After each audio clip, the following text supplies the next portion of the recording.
గణిత శాస్త్రం మ్యాథమెటిక్స్ అనే ఆంగ్ల పదం గ్రీకు భాషలోని మ్యాథేనియన్ మరియు టెక్న్ అనే రెండు పదాల నుంచి ఏర్పడటం జరిగింది.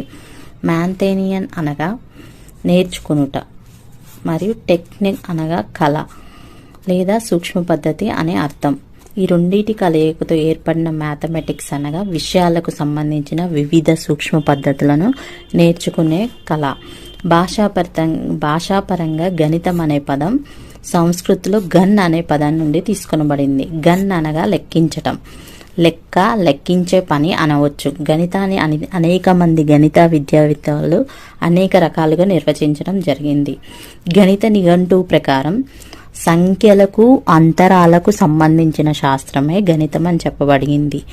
సంఖ్య, పరిమాణం, ఆకారముల శాస్త్రం గణితం అని చెప్పబడింది. ఒక వ్యక్తిలోని సామర్థ్యాలను వెలికి తీయడానికి ఉపయోగపడే భాషయే గణితం అని చెప్పబడింది. అమూర్త భావనలకు నిలయమైన శాస్త్రం, అబ్స్ట్రాక్ట్ కాన్సెప్ట్స్.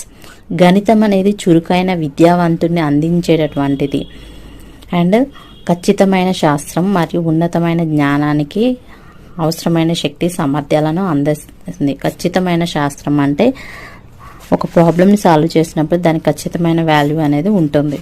పరిమాణబద్ధమైన ఆలోచనలు వ్యక్తం చేయడానికి ఉపయోగపడే భాషయే గణితం.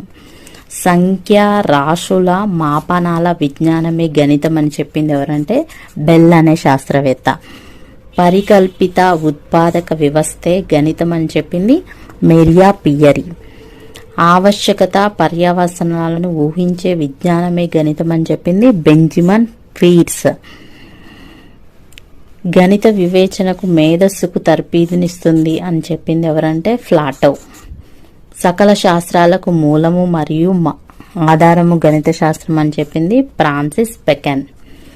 ఆత్మ యొక్క ఉత్తమమైన అభ్యాసం అని చెప్పింది పాస్కల్. అయితే దీనికి ఉన్నటువంటి లక్షణాలు ఏంటంటే తార్కికమైనది, వరుస క్రమంపై ఆధారపడే శాస్త్రం. అమూర్త భావనల శాస్త్రం అంటే తెలియని దాని నుండి తెలిసిన దానికి వెళ్తుంది.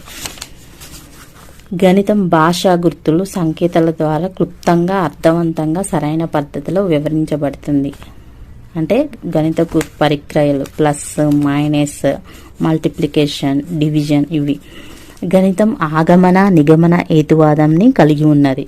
వివిధ శాస్త్రాల అధ్యయనకు గణితం అనేది ఒక సాధన లాంటిది. గణితం ఖచ్చితమైనది, సరిచూసే పద్ధతిని కలిగి ఉంటుంది, సౌందర్యానుభూతిని కలిగిస్తుంది. గణితం అనేది సమస్యల శాస్త్రం, మేధస్సును ముందుకు నడిపించే ఉద్యమం. గణితం అధ్యయనాలకు ఆధారిత పరికరం, ప్రత్యేక నమూనాలను కలిగి ఉంటుంది. సంఖ్యా రూపం, బీజీయ రూపం, రేఖాచిత్రాల రూపం, జామితీయ రూపం మొదలైన రూపాల్లో వ్యవస్థితం అవుతుంది.